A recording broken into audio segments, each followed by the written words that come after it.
Tudo bem, pessoal? Meu nome é Arlindo, para quem não me conhece, eu sou o coordenador aqui da oficina.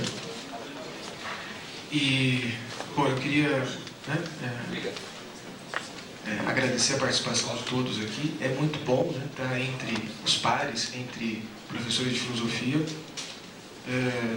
os colegas, né, que estudamos juntos aí, jornada inteira pela frente, né, que a gente ainda vai ver nesses encontros aqui das oficinas. Bom, a segunda parte, então, ela ficou reservada para a palestra da professora Raquel Silveira, que se intitula O Ensino de Filosofia e a Transformação das Consciências, não é isso? A professora Raquel, ela tem uma experiência bastante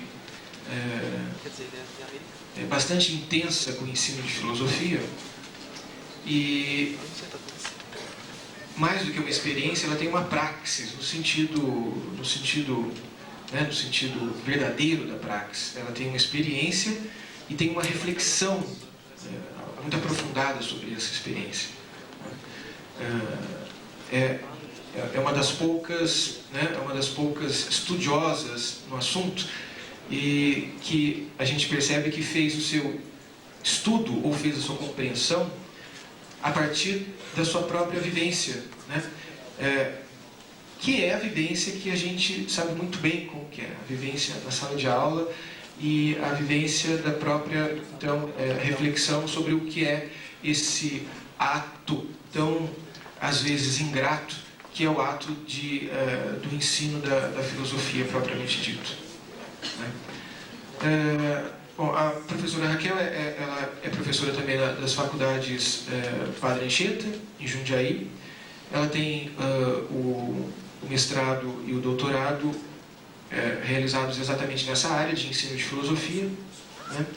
E ela vai contar um pouco sobre a caminhada, né, dela como educadora, e vai nos provocar aqui um pouco com as suas ideias sobre o que é esse universo, né, do ensino de filosofia. Então, eu passo a palavra. Pessoal, tem uma questão burocrática aqui de listas. Em primeiro lugar, para os professores da diretoria de Capivari, Mogi, Americana, Campinas, todo mundo, Sumaré também, tem que preencher aquela ficha de cadastro que foi passada, né? Para que a gente possa enviar o nome dos professores que aqui estão, para, de fato, eles serem dispensados, então, junto à diretoria pela 121. Então, tem que preencher essa ficha para a gente encaminhar depois o nome dos professores. O pessoal de Sumaré está fazendo, eles trouxeram já uma lista. Então, quer dizer, além da lista da ficha de cadastro, quem é da diretoria de Sumaré e quem não preencheu a lista ainda, eu vou passar aí, e pessoal de Sumaré, daí vocês preenchem, porque aí eles já vão levar essa lista lá para a diretoria. Tudo bem? Quem precisa preencher a ficha de cadastro, que ainda não fez, pode procurar a funcionária Priscila lá na secretaria, se ela não estiver aí fora, depois da palestra. Se ela não estiver aí fora, lá na secretaria, no posto de atendimento lá do Centro de Ciências Humanas. Tudo bem? Então tá, bom proveito aqui com a professora Raquel. Bom dia. Eu vou primeiro me apresentar, falar da minha formação, depois eu vou apresentar minhas duas pesquisas, a dissertação de mestrado e a tese de doutorado. Bom, eu sou formada em filosofia pela Faculdade de Filosofia, Ciências Humanas e Letras da USP. Fiz o mestrado na Faculdade de Educação da USP, na área de administração escolar, embora o tema seja ensino de filosofia. E fiz o doutorado aqui na Unicamp, na Faculdade de Educação, numa área de concentração um pouco pretensiosa, que chama Educação, Conhecimento, Linguagem e Arte. Então, eu sou doutora em Educação, Conhecimento, Linguagem e Arte. Nas costas, né? Bom, eu me formei em 82 e me concursei em 86 no primeiro concurso público onde tinha concurso para professor de filosofia. Foi logo a primeira leva de professores que foram concursados depois que filosofia voltou para o ensino de segundo grau na época, né, para o ensino médio. Trabalhei na rede estadual por 12 anos, em São Paulo, Santo André, que é a minha cidade, e aqui em Campinas eu me exonerei estando no Colégio Carlos Gomes. Eu trabalhei com filosofia e filosofia da educação para o curso de magistério. Trabalhei também durante alguns anos com ensino de filosofia em escola privada aqui em Campinas.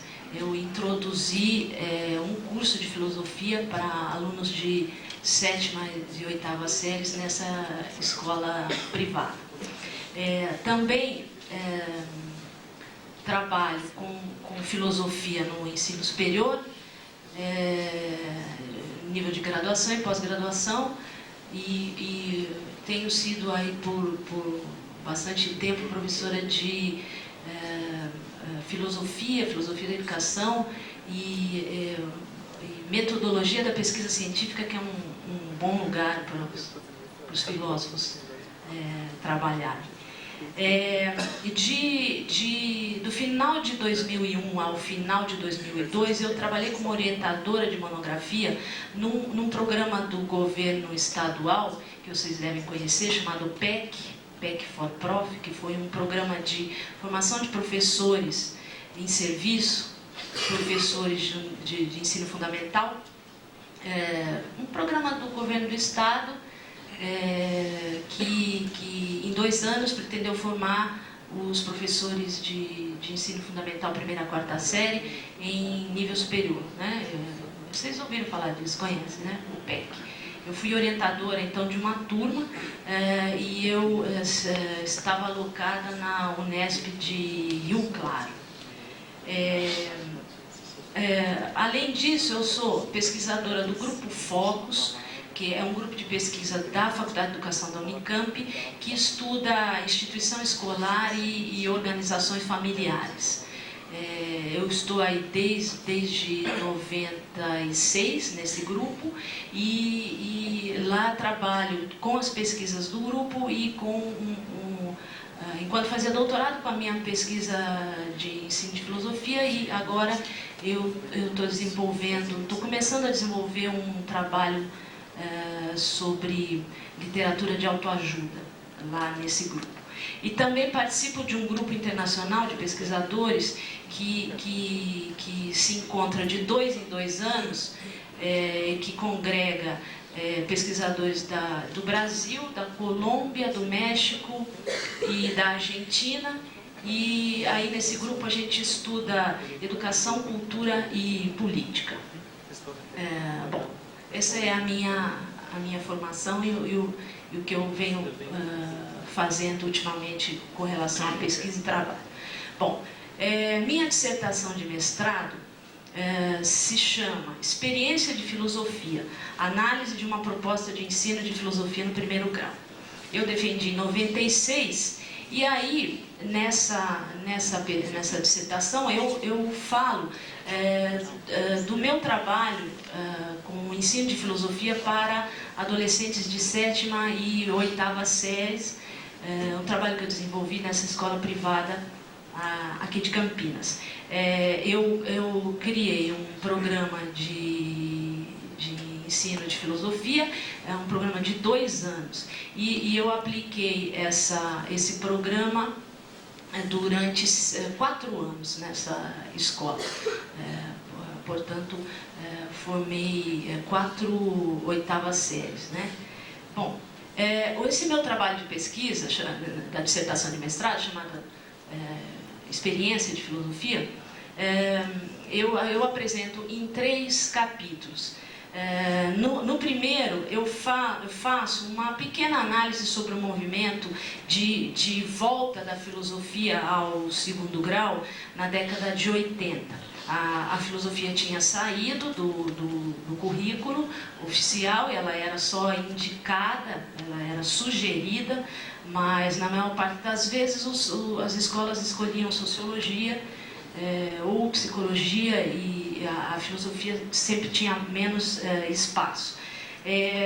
Faço então a análise desse movimento e das razões por que a filosofia foi tirada do segundo grau e as razões que os professores do movimento de volta da filosofia estavam defendendo para que ela voltasse, né?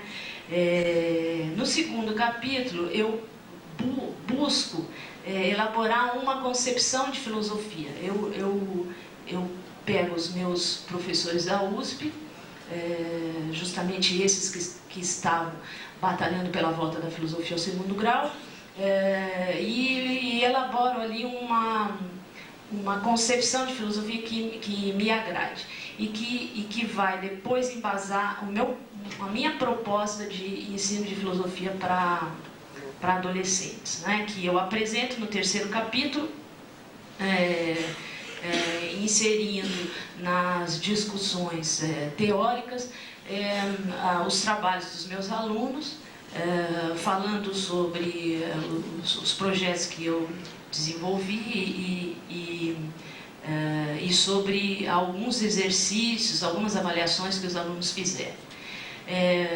Na dissertação eu também apresento em anexo a primeira proposta para um curso de filosofia para adolescente que eu escrevi em 93, e depois mostro essa proposta já revista após as discussões com a direção, a coordenação da escola e com os professores, e apresento também alguns textos dos meus alunos de 7ª série para uma atividade que eu chamei de Conhece-te a Ti Mesmo, e depois alguns textos dos alunos de 8ª série relativos a um trabalho interdisciplinar que nós fizemos, os professores de História, Português e Filosofia, cujo tema era a relação entre ciência e política.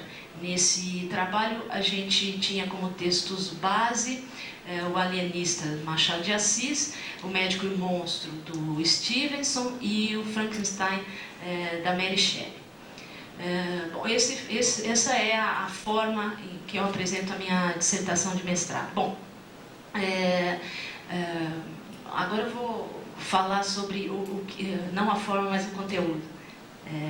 Bom, durante o período em que eu estudava para escrever a dissertação de mestrado, eu entendi, eu vou falar no passado porque agora eu já não penso mais como eu pensava, e quando eu estava escrevendo isso aqui eu lembrava muito de uma frase do Humberto Eco, que não é exatamente assim, mas eu vou parafrasear. Ele, numa entrevista, disse: no começo eu tinha muitas dúvidas, agora eu já não tenho mais certeza nem das dúvidas. Então, na minha trajetória aí de discussão, de pensar sobre o ensino da filosofia, eu tinha muitas dúvidas, agora eu já não sei mais das minhas dúvidas. Mas, bom, eu pensava, eu entendia que a filosofia era uma excelente oportunidade de fazer com que as pessoas pudessem perceber o seu processo de pensamento, que pudesse alcançar um conhecimento da realidade, e eu via a importância da filosofia como uma disciplina escolar. E isso, lógico, a partir da minha formação e a partir da figura, do exemplo de figuras como Parmênides, Platão, Kant, Hegel e Marx, principalmente, que eu considero que são pensadores que deram um estatuto para o Estatuto da Filosofia, é uma característica muito ativa, que é essa que ressalta a relação dialética entre o real e o real pensado. E eu pensava, enquanto escrevia o mestrado, como o professor Gianotti, que foi meu professor, que a filosofia podia ser considerada necessária na medida em que ela voltasse a atenção dela para o trabalho de desvendamento da simbologia ideológica que está presente no nosso cotidiano, nessa sociedade capitalista contemporânea que a gente sofre, né, mais do que vive. Eu pensava também, nessa época, que a função social do filósofo era essa função mesmo esboçada tão dramaticamente no Desacorrentado do Platão, que se solta das correntes da caverna da ignorância e se eleva até a condição de conhecedor iluminado da realidade das coisas, e depois volta à caverna mais como pedagogo, para dali, usando as palavras e o pensamento, agir sobre os acorrentados e provocar a emancipação deles, a saída deles da escuridão. E a minha concepção de filosofia, que embasava o programa de ensino que eu vinha propor, era muito ligada, por exemplo, à concepção de Marilena Chaui, que vê a filosofia como uma fundamentação teórica e crítica dos conhecimentos e das práticas humanas. Essa fundamentação que pode ser conquistada a partir da atitude questionadora e da atitude reflexiva. Nessa época também eu pensava que a utilidade da filosofia estaria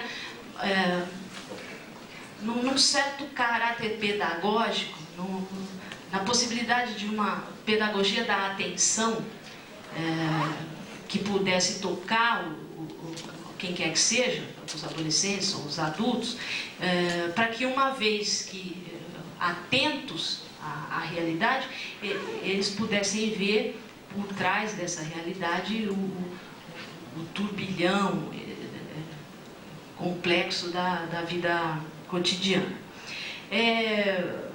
A indagação e a reflexão filosófica, eu pensava, possibilitariam a aquisição do já idolatrado espírito crítico, e, por consequência, eu pensava que o professor de filosofia deveria, em seu programa, em suas aulas, trabalhar de modo a encaminhar o aluno para o cultivo desse espírito. Com essas concepções, eu planejei, programei um trabalho de ensino de filosofia para adolescentes de 7ª e 8ª séries. E eu pretendia realizar a vocação da filosofia na sala de aula. Vou falar um pouquinho do meu trabalho prático ali com os alunos. Bom, eu fiz então um pré-projeto em 93 e ele foi aceito, a escola aceitou o projeto e implantou filosofia nas 7ª e 8ª séries. Em 94 eu revi esse projeto e escrevi então o conteúdo, o programa mesmo de filosofia, o que se dá no primeiro bimestre, segundo bimestre, terceiro, a bibliografia, os objetivos básicos, os objetivos secundários e a metodologia e tal.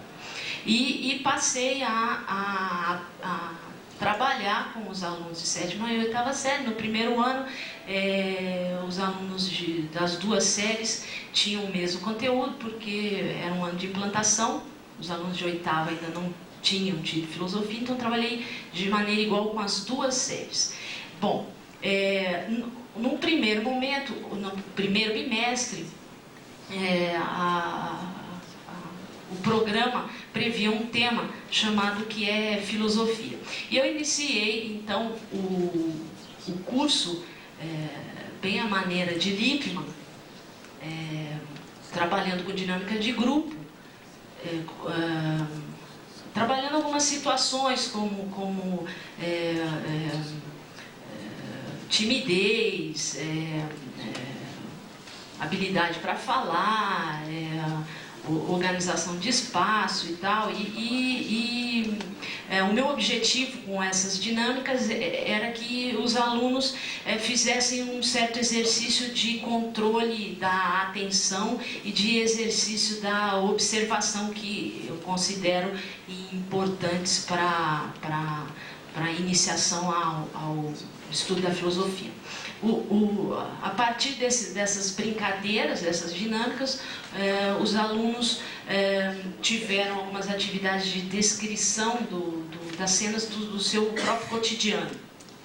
O pátio da escola, a classe, a rua da casa deles, a paisagem que eles viam da janela do quarto, o percurso que eles faziam da escola até a casa, da casa até a escola. E eles foram chamados a observar e a anotar e escrever essas impressões, né? Isso que eles viam.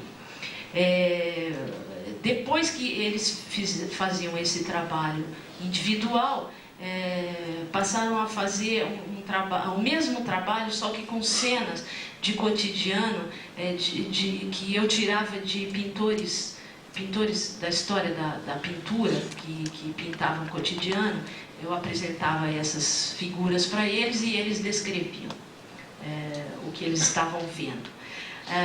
Daí eu passava para uma observação coletiva, todos olhando o mesmo lugar e descrevendo esse lugar. E dessas descrições, depois eles liam e a gente discutia. Principalmente o que me interessava era mostrar para eles que a realidade é um ponto de vista. Para mim também isso era interessante para o início da história da filosofia. E aí, nesse primeiro trabalho, nessa iniciação à filosofia, eu discutia a diferença entre filosofia de vida e filosofia, aquela com letra maiúscula, né? Aquele vulgarmente se chama filosofia pura.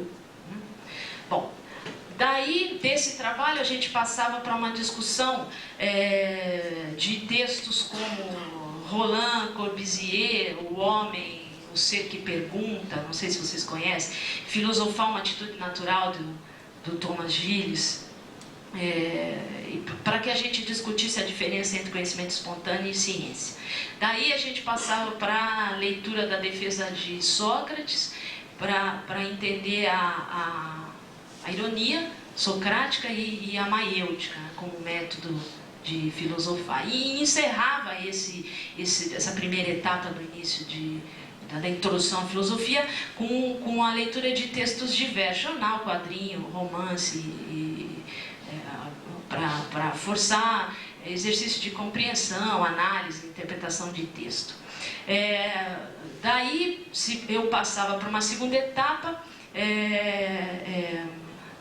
para discutir cultura, né? Trabalhava com textos como de Raymond, o desenvolvimento social da criança e do adolescente, onde ele fala sobre o caso de meninas lobo na Índia, né? Trabalhava também aí a relação entre linguagem e pensamento, a relação entre produção material e formação da cultura, entre o trabalho e a técnica. Eu usava o mito de Sísifo, um trecho bacana de Marx na ideologia alemã que chama Produzir e Ser, o discurso do método, com um trecho de Descartes onde ele faz a diferenciação entre homens e animais, e um trecho curto de Hannah Arendt que discute a cultura, e além de Cassirer, que fala sobre a experiência de Helen Keller, aquela professora cega, né? Nesse ponto, eu fechava as discussões sobre cultura e linguagem e passava a realização de uma avaliação. A avaliação, sempre trabalhei com a avaliação como processo, uma avaliação como uma atividade.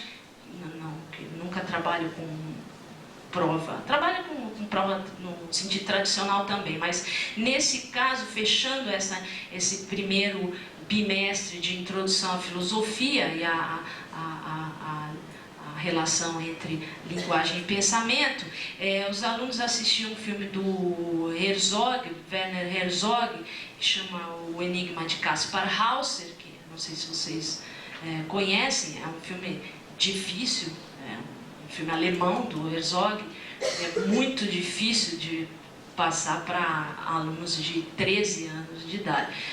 Mas, por exemplo, esse filme tem uma cena inicial que dura uns 3 minutos, que é tempo à beça para adolescente de 13 anos, onde ele mostra o trigo fazendo isso aqui ao vento. 3 minutos disso aqui é enlouquecedor para aluno de 7ª série, uma coisa que não tem nada a ver com nada, trigo fazendo assim, né? Eles queriam morrer ali, mas... E depois o filme falado em alemão, né? Nada a ver com o que eles estão acostumados a ver, essa estética neurótica norte-americana de gritaria e tiro e tal. No filme do Herzog ninguém fala alto. Bom, o Kaspar Hauser não fala, né? Então, se vocês não assistiram, assistam, é bacana trabalhar com os alunos com esse filme. E aí, eu trabalhava na avaliação. A avaliação era uma coisa complicada, um relatório com questões dissertativas enormes, as questões, a maior parte delas, eu tirava das reflexões de um professor da USP, que se chama Isidoro Glickenstein, que tem um livro sobre esse filme, né, e sobre essa temática, o Kaspar Hauser, que é uma pessoa que viveu fechada dentro de para quem não viu o filme, né, uma pessoa fechada dentro de um porão, uma pessoa vista como alguém com problemas mentais, fechada dentro de um porão, não convivia com ninguém, a não ser aquela pessoa que dá a comida para ele. A pessoa morre, ele é solto e largado na cidade, ele não fala, ele nunca viu absolutamente nada, ele passa horas olhando uma vaca, né, quando ele é solto lá na cidade. E aí o filme mostra o processo dele de culturação, né, de aquisição da cultura, para aprender a falar. Tem cenas interessantíssimas quando o professor dele, a pessoa que o acolhe, tenta mostrar a diferença entre os seres humanos e a natureza. O ser humano tem desejos e age, e a natureza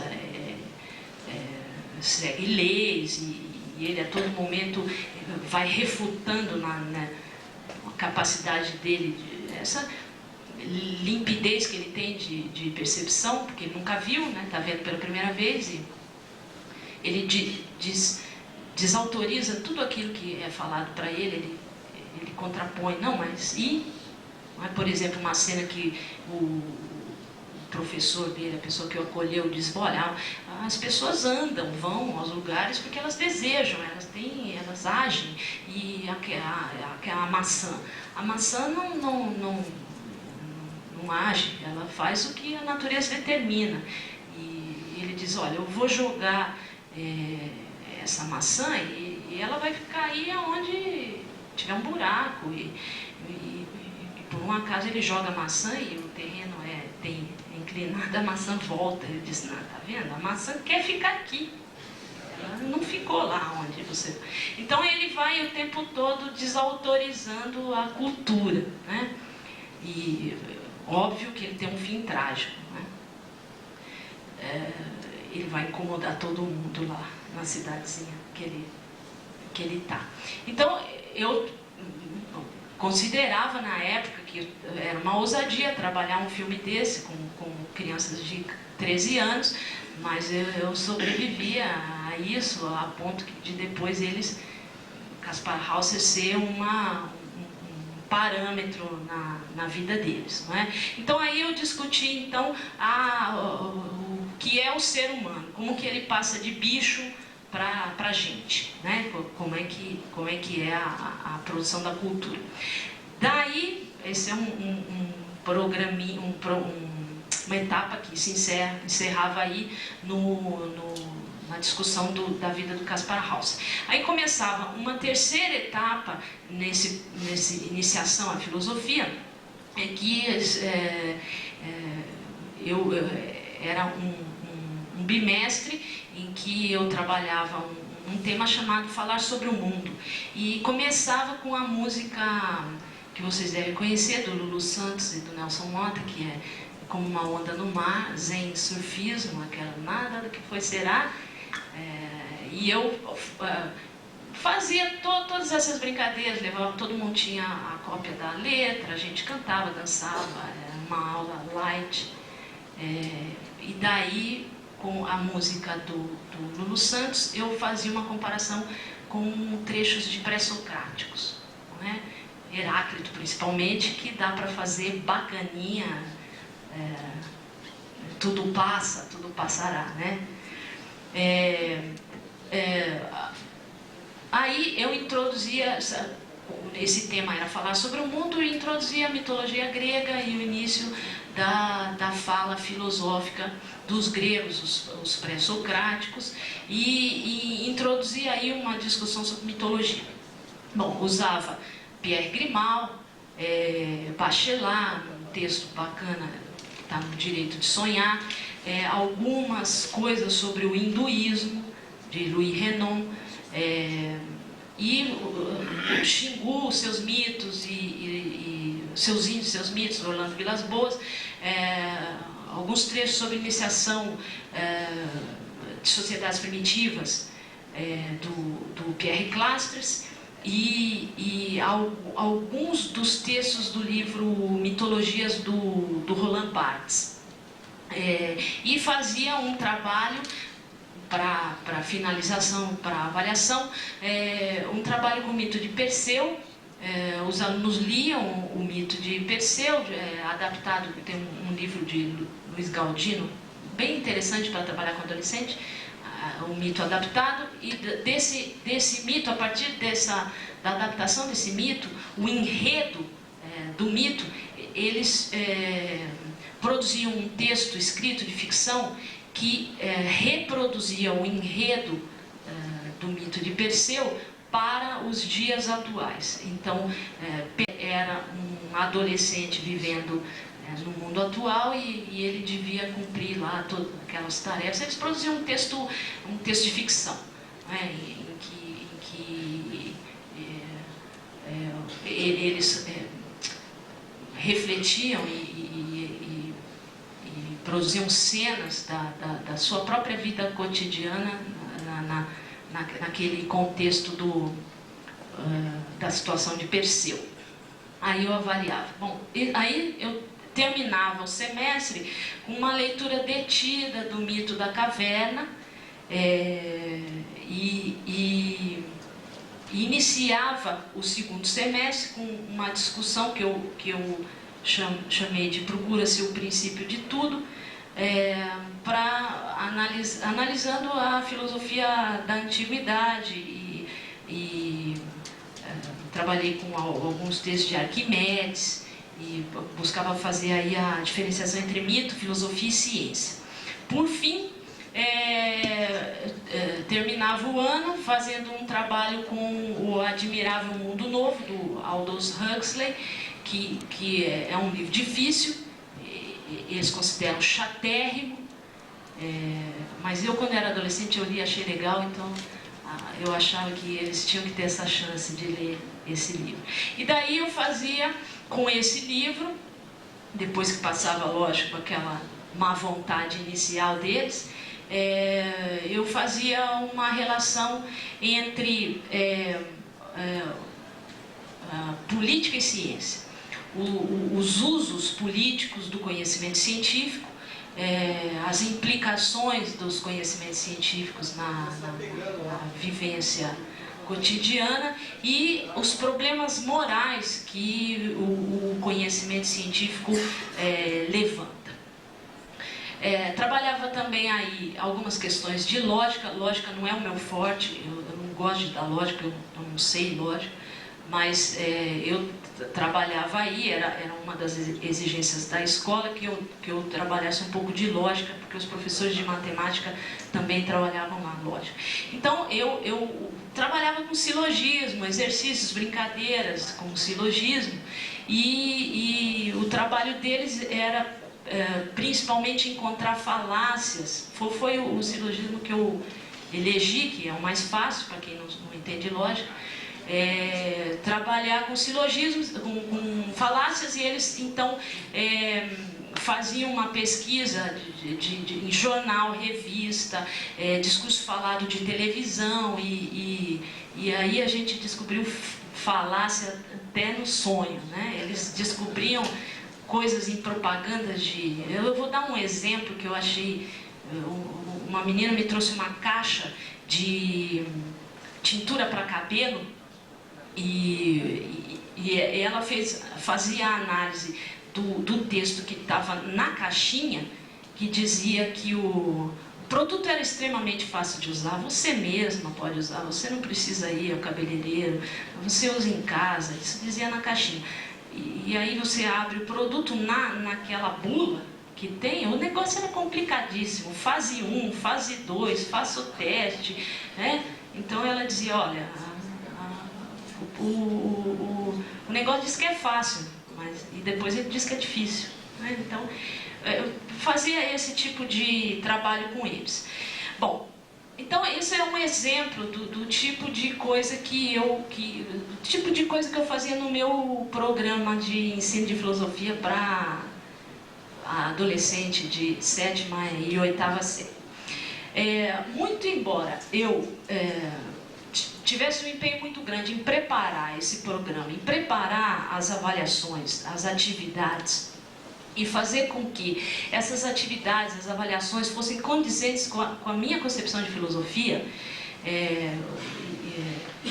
o meu esforço de trabalhar teórica e praticamente com os meus alunos, fazer com que eles olhassem e agissem criticamente sobre o mundo, isso não era sempre bem recompensado, não é?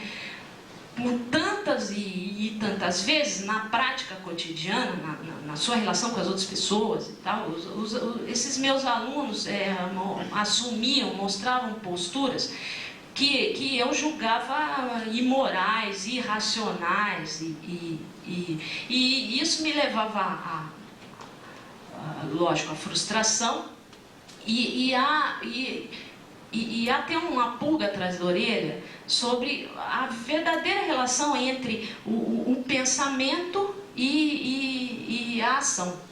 Porque mesmo que eles pudessem desenvolver bons textos, pudessem, por exemplo, encontrar uma coisa tão flagrante como essa na caixinha de tintura para cabelo, e produzissem textos interessantes, mesmo textos de ficção, com uma verve filosófica e tal, na ação, eles eram maus. Não é? Eu vou até falar uma coisa, eles tramaram lá a minha dispensa. Eles apostaram que eu ia ser mandado embora e fizeram barbaridades para eu ser mandado embora. Assim, coisas assim, na hora eu tomando lanche na hora inteira, mas não gasta muito aí não, porque mês que vem emprego você não vai ter não, porque nós vamos tirar você daqui. E fora as coisas que eles faziam entre eles, né? As maldades normais de adolescente um contra o outro, né? Então isso me incomodava demais, quer dizer, eu pensava, o que eu estou fazendo aqui? Não é? Para que serve essa coisa que é a filosofia?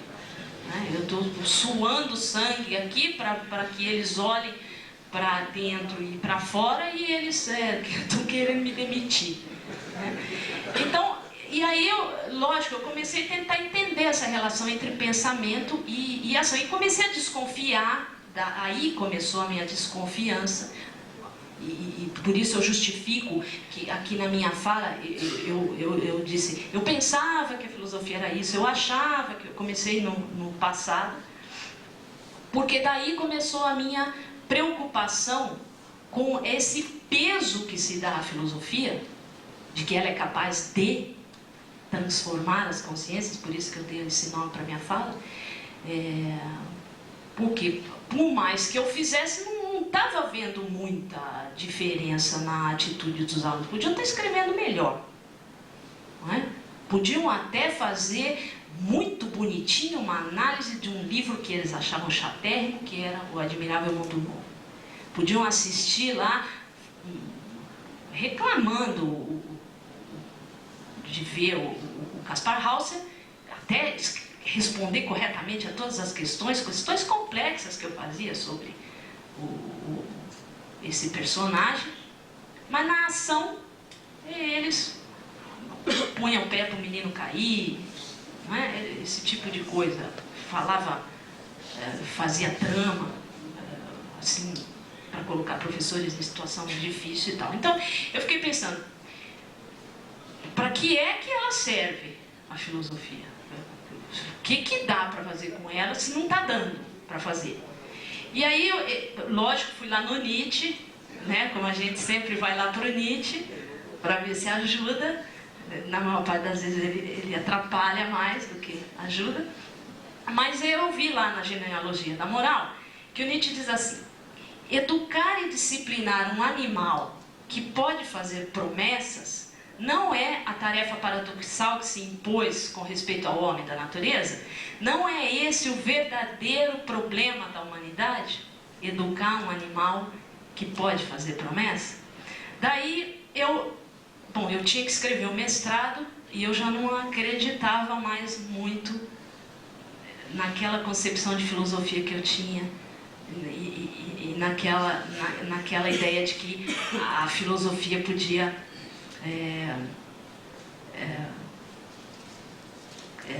educar para o espírito crítico.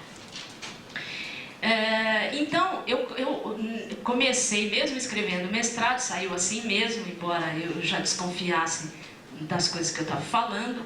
E, inclusive, quando eu defendi o mestrado, eu já tinha escrito o projeto de doutorado. E o professor Severino, que você deve conhecer, Antônio Joaquim Severino, foi da minha banca, ele tinha sido meu professor, e ele gostou muito dessa parte que eu tenho aqui, que eu apresento no mestrado, o meu programa de filosofia, ele achou muito interessante. Na defesa ele disse que eu devia publicar, que não tinha nenhum texto assim com programa, com a relação das atividades, com as avaliações, e todo justificado, que nem eu tenho. Mas eu nunca publiquei, porque eu acho que não precisa, acho que não, acho perigoso. Eu vou dizer para vocês porque que eu acho perigoso. Então, o que me preocupava então era essa relação entre racionalidade, ética e ação, não é? Como é que funciona isso? O que acontece com a educação da racionalidade e com a ação moral? Aí eu fui, lógico, obviamente, o caminho natural, estudar Lippmann, né, que vocês devem conhecer, Matthew Lippmann. Todo mundo conhece o programa do professor Lippmann, não? Filosofia para Crianças. Bom, então vou apresentar o livro. Matthew Lippmann é um filósofo norte-americano que escreveu um programa de ensino de filosofia para criança que trabalha com novelas filosóficas. Ele tem um programa longo que agora, ultimamente, tem trabalho até com criança de creche, que é bem pequenininho, que chama, agora não vou lembrar, mas é Hospital de Bonecas, o texto pequenininho, para criança pequenininha, trabalha com o cotidiano das crianças. Ele vai mudando o o enredo a partir da idade, não é? Esse para criança de creche, pequenininho, chama Hospital de Bonecas, fala que a bonequinha quebrou e tal. Essas novelas filosóficas que ele criou, tem para cada uma delas um manual do professor, que foi escrito pela colaboradora do Lippmann, que é a professora Anne Sharp, que é pedagoga. Ela escreveu então os manuais dos professores. Esse programa chegou no Brasil na década de 80. Ele foi trazido pela Catherine Young Silva, que era a dona do curso IASIG. Ela era uma pessoa muito interessada em filosofia. Ela foi fazer filosofia e leu uma revista. Ela já tinha um trabalho diferenciado com seus alunos de inglês na escola de IASIG. E ela já trabalhava em inglês com o cotidiano das crianças brasileiras. E ela achava que se ela colocasse problemas da cultura brasileira para as crianças discutirem em inglês, as crianças poderiam refletir sobre os problemas brasileiros e levar essa discussão para os seus pais, na hora que falassem, na aula de hoje discutimos tal e tal coisa. Tal. Então ela já tinha essa preocupação. E ela conheceu o programa de Lippmann, uma revista americana que ela leu, e ela foi aos Estados Unidos, então conheceu o Lippmann, ela era americana, e fez lá um curso de formação para professores de filosofia para criança. E aí ela foi autorizada pelo Lippmann a trazer o programa para o Brasil.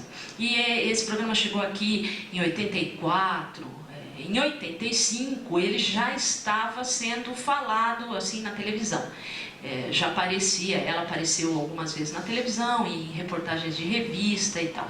E a TV Cultura exibiu um documentário, uma série chamada Os Transformadores, que eu não sei se vocês viram isso, é uma série de 3 vídeos, que mostra o trabalho de professores, de 3 pessoas, e uma delas era o Lippmann.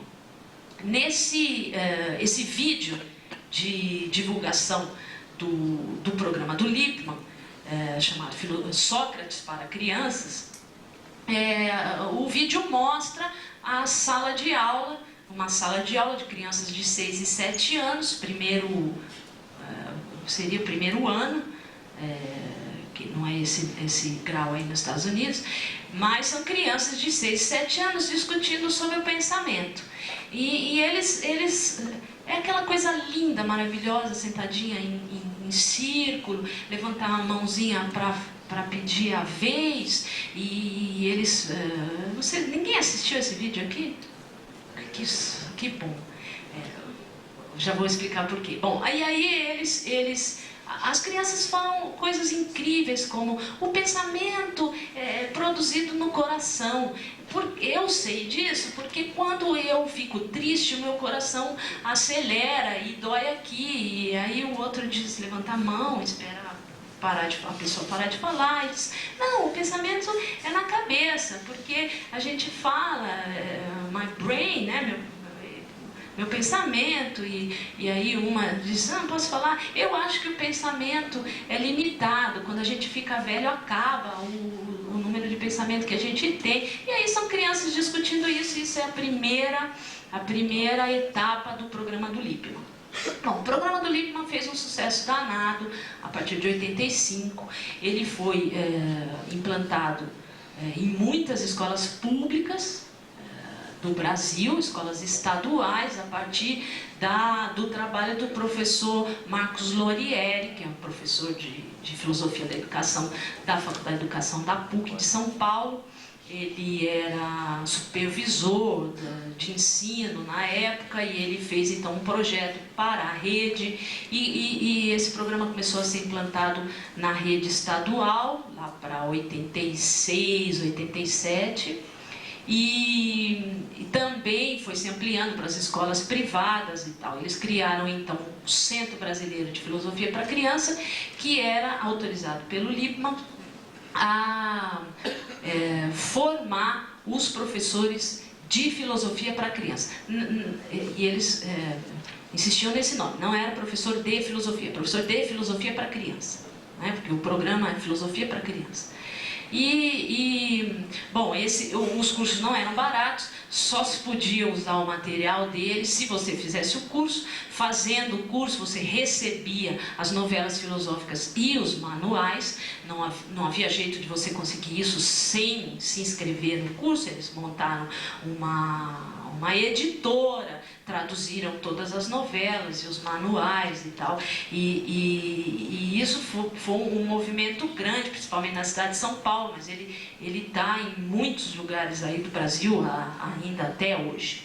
Eles tinham uma certa dificuldade porque eles formavam os professores ficavam 1 ou 2 anos na escola, depois pediam remoção, qualquer coisa assim, e o programa parava, porque na outra escola o diretor não aceitava. Então, eles tiveram bastante percalços, mas nas escolas privadas ele se manteve.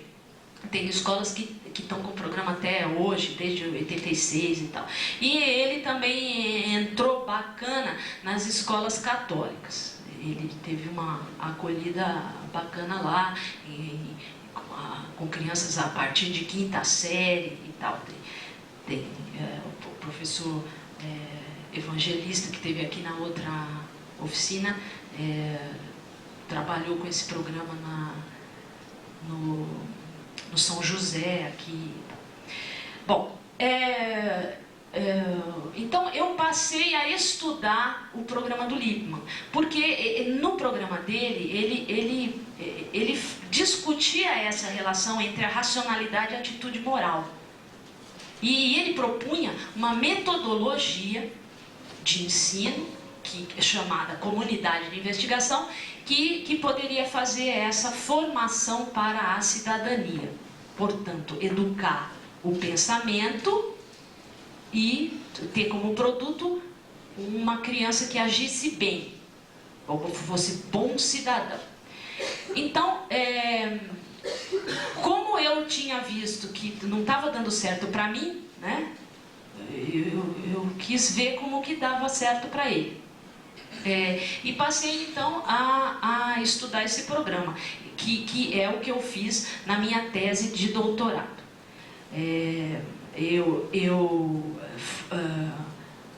Revi o programa, esse programa que passou na Cultura, chamado Os Transformadores, o vídeo Sócrates para criança. Eu assisti no curso de prática de ensino e filosofia, na licenciatura, quando eu estava fazendo, era aluna ainda, estava fazendo licenciatura. Nesse curso, quem dava o curso era o professor Celso Favaretto, não sei se vocês conhecem, agora é professor da USP, era professor da PUC de São Paulo. Ele tinha conhecido o Lippmann na PUC de São Paulo. O Lippmann tinha vindo em 86, ele tinha conhecido e ele queria estudar um pouco mais o programa. E o curso dele de prática de ensino foi uma análise dos livros didáticos e dos projetos de ensino de filosofia que tinha no mercado na época. Era a época da luta pela volta da filosofia ao 2º grau e estava aparecendo já livros didáticos e tal. Então, no curso nós fizemos essa análise. E um dos temas era o programa do Lippmann. E óbvio que nós discutimos com muito espírito crítico o programa do Lippmann. Lógico, ainda era ditadura, ainda a gente tinha aquele olhar desconfiado para tudo que vinha dos Estados Unidos, né? Então a gente já não gostava, não gostei, porque era americano, era yankee, era lavagem cerebral, influência ideológica e tal. Então a primeira vez que eu vi o Lippmann foi assim. Depois voltei a olhar o Lippmann como pesquisadora para escrever uma tese de doutorado. Então já olhei o documentário com outros olhos, né? Apesar de me atrair por aquelas crianças lindas discutindo educadissimamente questões como a produção do pensamento, a linguagem, ou questões morais e tal, que aparecem lá no vídeo, apesar de me atrair tremendamente por essa imagem de harmonia, que o vídeo mostra e que o programa do Lippmann promete, eu sabia, lógico, como a gente sabe, que o documentário é uma coisa editada, não é? Tem alguém lá atrás que tem uma certa intenção e coloca os pedacinhos certos nos lugares certos. Mas mesmo assim, essa vontade de ter uma classe que nem aquela era angustiante, né? Porque a minha classe não era aquela lá. E nessa época eu dava aula no Estado, como vocês, e tinha todas as dificuldades de, por exemplo, não ter um vídeo para passar um filme para o aluno, de não poder sentar no chão porque é sujo, não é? De carteira pregada, por exemplo, você não pode fazer um círculo, não é? Não pode andar no pátio, e todas essas dificuldades que vocês têm, tem que tirar dinheiro do bolso para alugar uma fita, para tirar xerox, tudo isso que vocês sofrem, eu também passava. Então, a partir dessa primeira análise que eu já tinha feito na USP quando eu era aluna, eu comecei a olhar o programa do Lippmann, então, com um olhar de pesquisadora. Né? Mas o meu olhar de pesquisadora, eu sabia que estava viciado por um preconceito contra alguma coisa norte-americana. E aí, então, eu comecei os meus estudos de doutorado, a minha escrita do meu trabalho de doutorado, eu procurei tentar entender por que, apesar de eu achar linda aquela sala de crianças discutindo filosofia, de eu desejar aquilo, eu tinha um preconceito contra o Lippmann. Então eu fui analisar o meu preconceito contra o Lippmann. Por que eu acho que isso não é filosofia?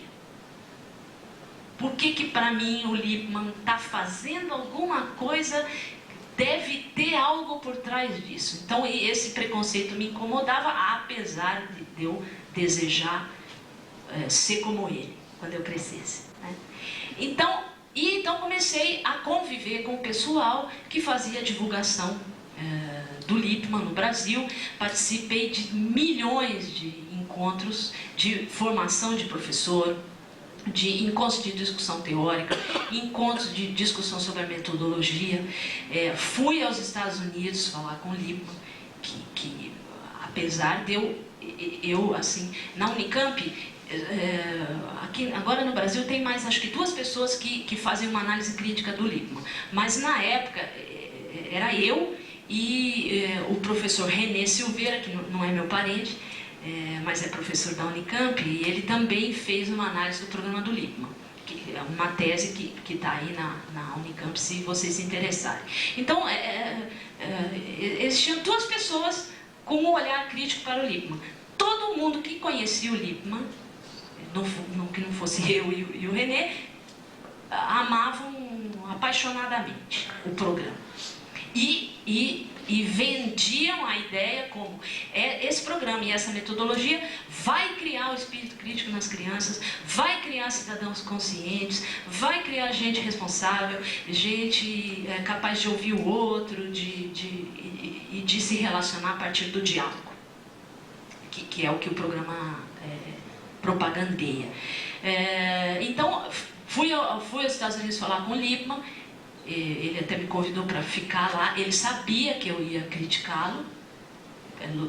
Eu já andava no meio do pessoal do Centro Brasileiro e já desde a primeira vez já havia dito a eles que eu estava lá para falar mal deles, mas eles, como bons filósofos, aceitam a discórdia, né? Me aceitavam lá, me convidavam para todas as coisas. Eu viajei pra caramba por aí atrás deles, né? Inclusive fui aos Estados Unidos. O Lippmann é uma pessoa muito carismática, vocês deviam assistir esse vídeo. Ele é uma pessoa de muito boas intenções, né? Mas o inferno parece que está cheio, né? Mas na hora que eu encontrei com ele, alguma coisa do meu preconceito se abalou, não é? Porque eu ainda estava com essa minha formação de USP, formação de esquerda, marxista, contra os que vê com má vontade os Estados Unidos. Eu fui formada durante a ditadura, meus professores foram perseguidos, meus professores são as pessoas que vocês conhecem, professor Janotti, Renato Janine Ribeiro, Marilena Chauí, todos esses, né? Pessoas de esquerda, né? O Janotti não, né? O Janotti é liberal, mas tudo bem. Então, mas quando eu cheguei na frente do Lippmann, fora o fato de eu esquecer inglês, porque eu fiquei burra, porque na hora que eu vi ele, eu já estudava, isso eu fui para os Estados Unidos em 94, e eu já estudava Lippmann há 9 anos, né? 8, 9 anos, eu sabia tudo que ele tinha escrito, mas na hora que eu encontrei com ele, eu esqueci o inglês, só lembrava português. Não consegui falar porque ele é muito carismático, é uma pessoa muito bondosa, uma pessoa que atrai. Dá para ver que ele tem boas intenções. Então eu comecei a filtrar o meu preconceito e tentar entender quais eram essas boas intenções do programa do Lippmann, tanto no Lippmann como na professora Anne Sharp, que é uma pessoa muito doce. Ela acho que vem no Brasil agora num encontro que tem no Rio de filosofia, de ensino de filosofia na Federal na Estadual do Rio, o mês que vem. Ela vem muito aqui para o Brasil. Bom, ela viaja o mundo inteiro, ela faz a divulgação do programa. Lippmann não viaja mais, ele tem Parkinson, ele já nem dá mais aula, tá velhinho. E, bom, lá conversando com ele, eu fiz algumas questões que ele não respondeu. Principalmente, agora eu vou dizer como é que eu dei conta de entender quais eram as suas boas intenções. Ele é judeu e tem, como todo judeu, essa formação forte na ideia de comunidade, né? De vida em comunidade. Ele negou que a origem judaica tivesse influência no seu programa. Tudo bem, aceitei a negação dele, mas não valeu. E a Anne Sharp, católica, de origem irlandesa, uma pessoa muito doce também, muito de boas intenções. Então, a minha preocupação era, por que o programa do Lippmann atrai? Por que o programa do Lippmann faz propaganda de que ele dá certo, de que ele forma mesmo consciências críticas e que ele é capaz de formar bons cidadãos? Por que o programa do Lippmann atraía tanta gente? Isso para mim era o que incomodava. Ao estudar o programa do Lippmann, eu percebi que o cerne da questão, o ponto de atração, era essa ideia de vida harmônica em comunidade.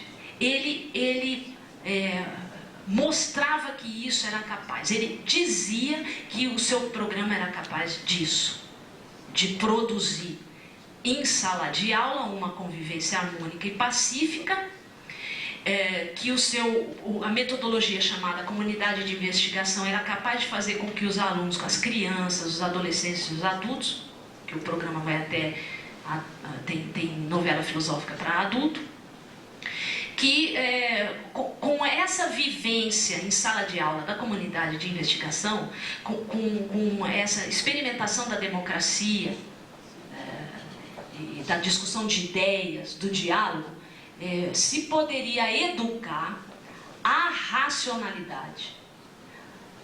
E esta racionalidade educada iria produzir bons cidadãos.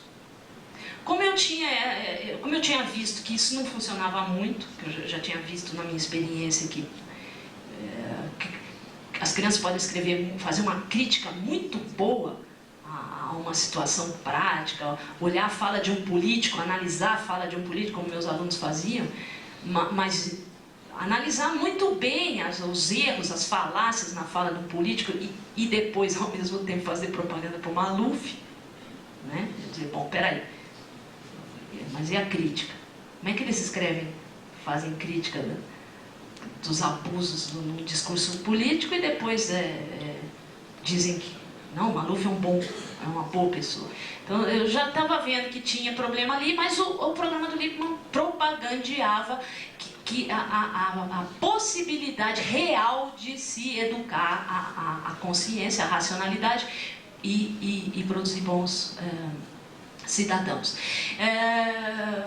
Bom, eu já tinha então analisado a minha formação, eu tinha então duas preocupações na minha tese de doutorado. Por que eu tinha um preconceito contra o Lippmann e por que o programa dele era tão atraente.